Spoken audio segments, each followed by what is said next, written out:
Hi అండి, అందరికి నమస్కారం. ఈరోజు బొంబాయి రవ్వ అంటారు, ఇది ఉప్మా రవ్వ అంటారు, సూజీ రవ్వ అంటారు. ఇదాంతో రవ్వ వడియాలు పెట్టుకునే విధానం చూద్దాం. అందుకు ఈ రవ్వ తీసుకొని మిక్సీ జార్లో వేసుకొని ఇది కొంచెము మిక్సీ చేసుకుందాం. ఈ గ్లాస్ సాబ్దాన్ తీసుకొని మంచిగా 2 సార్లు కడిగి నానబెట్టుకున్నదండి. ఇది 2 గంటల ముందు నానబెట్టుకున్నాం. ఇప్పుడు దీనిలో ఒక రవ్వకు 9 గ్లాసుల నీళ్ళు వేసుకోవాలండి. ఒకటి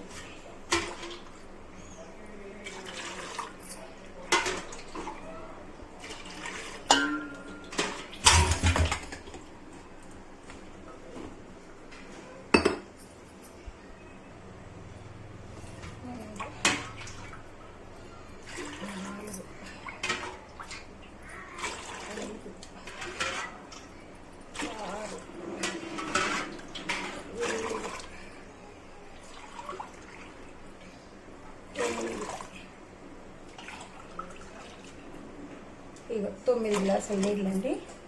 ఇవి నీళ్ళు మసలనియ్యాలి. ఇట్లా ఎండలో ఒక కవర్ పరుచుకొని ఈ రవ్వ వడియాలు ఇట్లా ఒక గరిటెడు తీసుకొని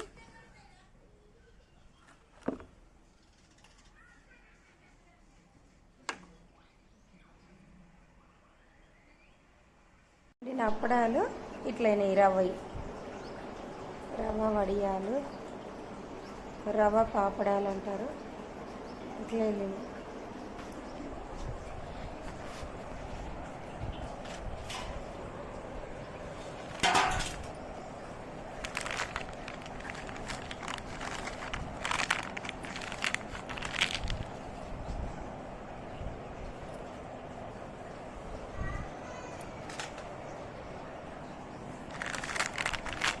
ఈజీగా ఊడొస్తున్నాయండి.